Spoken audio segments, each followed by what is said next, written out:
Hi friends, ಇವತ್ತಿನ video ಮೂಲಕ ಸುಲಭವಾದ ವಿಧಾನದಲ್ಲಿ ಯಾವುದೇ ಸಾಸಸ್ ಇಲ್ದಿರ ಮನೆಯಲ್ಲೇ ಮೊಟ್ಟೆ ರೈಸ್ನ ಯಾವ ರೀತಿ ಮಾಡ್ಕೊಳ್ಳೋದು ಅಂತಂದ್ಬಿಟ್ಟು ತೋರಿಸ್ಕೊಡ್ತಾ ಇದ್ದೀನಿ.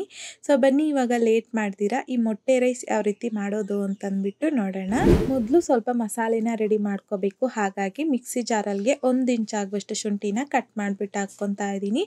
1 ಬೆಳ್ಳುಳ್ಳಿನ ಸಹ ಹಾಕ್ಕೊತಾ ಇದ್ದೀನಿ. 1 ಮೀಡಿಯಂ ಸೈಜಲ್ಲಿ ಇರುವಂಥದ್ದು ಈರುಳ್ಳಿನ ಕಟ್ ಮಾಡ್ಕೊಂಡು ಹಾಕ್ಕೊತಾ ಇದ್ದೀನಿ. 1 ಟೊಮೊಟೊನ ಸಹ ಕಟ್ ಮಾಡಿಬಿಟ್ಟು ಹಾಕ್ಕೊತಾ ಇದ್ದೀನಿ. ಖಾರಕ್ಕೆ ತಕ್ಕಷ್ಟು ಒಂದು 4 ರಿಂದ 5 ಹಸಿಮೆಣಸಿನಕಾಯಿ, ಹಾಗೆಯೇ ಕರಿಬೇವು, 2 ಟೇಬಲ್ ಸ್ಪೂನ್ ಆಗುವಷ್ಟು ಕೊತ್ತಂಬರಿ, 2 ಟೇಬಲ್ ಸ್ಪೂನ್ ಆಗುವಷ್ಟು ಪುದೀನ, 2 ರಿಂದ 3 ಟೇಬಲ್ ಸ್ಪೂನ್ ಆಗುವಷ್ಟು ಮಾತ್ರ ನೀರನ್ನು ಸಹ ಹಾಕ್ಕೊಂಡು ಸ್ಮೂತಾಗಿ ಇದನ್ನು ಗ್ರೈಂಡ್ ಮಾಡ್ಕೋಬೇಕು. ಈಗ ನೋಡಿ, ನಮಗೆ ಮೊಟ್ಟೆ ರೈಸ್ಗೆ ಬೇಕಾಗಿರುವಂಥದ್ದು ಸ್ವಲ್ಪ ಮಸಾಲೆನ ಈ ರೀತಿ ರೆಡಿ ಮಾಡ್ಕೊಂಡಿದ್ದಾದಮೇಲೆ ಈ ಮಸಾಲೆನ ಪಕ್ಕಕ್ಕೆ ಇಟ್ಕೊಂಡು ಪ್ಯಾನಲ್ಗೆ 1 ಟೇಬಲ್ ಸ್ಪೂನ್ ಆಗುವಷ್ಟು ಎಣ್ಣೆ ಹಾಕ್ಕೊತಾ ಇದ್ದೀನಿ.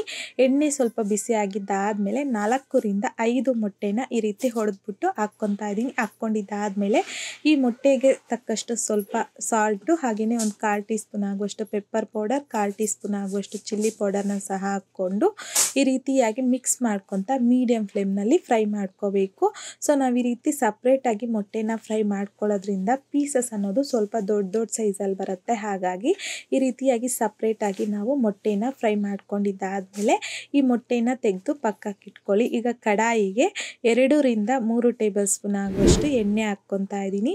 ಎಣ್ಣೆ ಸ್ವಲ್ಪ ಬಿಸಿ ಆಗಿದ್ದಾದಮೇಲೆ ನಾವು ಸ್ಟಾರ್ಟಿಂಗಲ್ಲಿ ಮಸಾಲೆ ಗ್ರೈಂಡ್ ಮಾಡಿ ಇಟ್ಕೊಂಡಿದ್ರಲ್ವ, ಆ ಮಸಾಲೆನ ಸಹ ಹಾಕ್ಕೊಂಡು ಲೋ ಫ್ಲೇಮ್ನಲ್ಲಿ ಈ ಮಸಾಲೆನ ಚೆನ್ನಾಗಿ ಫ್ರೈ ಮಾಡ್ಕೋಬೇಕು. ಅಂದರೆ ಈ ಮಸಾಲೆಯಲ್ಲಿರುವಂತಹ ಎಣ್ಣೆ ಸಪ್ರೇಟ್ ಆಗಬೇಕು. ಈ ಟೈಮಲ್ಲಿ ಒಂದು ಅರ್ಧ ಟೀ ಸ್ಪೂನ್ ಗರಂ ಮಸಾಲ, ಅರ್ಧ ಟೀ ಸ್ಪೂನ್ ಜೀರಿಗೆ ಪೌಡರ್, 1/4 ಟೀ ಸ್ಪೂನ್ ಆಗುವಷ್ಟು black pepper powder, 1/4 tea spoon ಆಗುವಷ್ಟು ಅರಿಶಿನ, ಅರ್ಧ ಟೀ ಸ್ಪೂನ್ ಆಗುವಷ್ಟು ಬಿರಿಯಾನಿ ಮಸಾಲ ಪೌಡರ್, ಹಾಗೆಯೇ ಅರ್ಧ ಟೀ ಸ್ಪೂನ್ ಆಗುವಷ್ಟು ಧನಿಯಾ ಪೌಡರ್, ರುಚಿಗೆ ತಕ್ಕಷ್ಟು ಸಾಲ್ಟನ್ನು ಸಹ ಹಾಕ್ಕೊಂಡು ಲೋ ಫ್ಲೇಮ್ನಲ್ಲಿ 1-2 ರಿಂದ 3 ನಿಮಿಷ ಚೆನ್ನಾಗಿ ಫ್ರೈ ಮಾಡ್ಕೋಬೇಕು.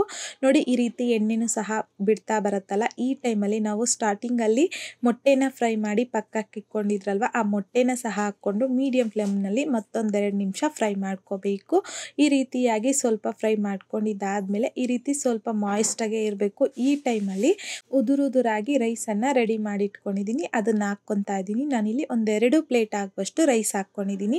ಈಗ ಸಣ್ಣದಾಗಿ ಕಟ್ ಮಾಡ್ಕೊಂಡಿರ್ತಕ್ಕಂಥ ಕೊತ್ತಂಬರಿನ ಸಹ ಸ್ವಲ್ಪ ಹಾಕ್ಕೊಂಡು ಐ ಫ್ಲೇಮ್ನಲ್ಲಿ ಈ ರೀತಿಯಾಗಿ ಮಿಕ್ಸ್ ಮಾಡ್ಕೋಬೇಕು ಚೆನ್ನಾಗಿ 1-2 ರಿಂದ 3 ನಿಮಿಷ. ಸೊ ನೋಡಿ, ಎಲ್ಲನೂ ಈ ರೀತಿ ಚೆನ್ನಾಗಿ ಮಿಕ್ಸ್ ಮಾಡ್ಕೊತಿದ್ದಂತೆ ನಮಗೆ ತುಂಬಾ ರುಚಿಯಾಗಿರುವಂತಹ ಮೊಟ್ಟೆ ರೈಸ್ ಅನ್ನೋದು ರೆಡಿಯಾಗೋಗುತ್ತೆ. ಸೊ ನೋಡಿದ್ರಲ್ಲ, ತುಂಬಾ ಸಿಂಪಲ್ ಆಗಿ ಕಡಿಮೆ ಇಂಗ್ರೀಡಿಯೆಂಟ್ಸಿಂದ ಯಾವುದೇ ಸಾಸಸ್ ಇಲ್ದಿರ ರುಚಿಯಾಗಿ ಯಾವ ರೀತಿ ಮನೇಲೆ ಮೊಟ್ಟೆ ರೈಸ್ ಮಾಡೋದು ಅಂತಂದ್ಬಿಟ್ಟು ತಪ್ಪದೆ ಈ ವಿಧಾನದಲ್ಲಿ ನೀವು ಸಹ ಮೊಟ್ಟೆ ರೈಸ್ನ ಟ್ರೈ ಮಾಡಿ ನೋಡಿ. ತುಂಬ ಅಂದರೆ ತುಂಬಾ ರುಚಿಯಾಗಿರುತ್ತೆ.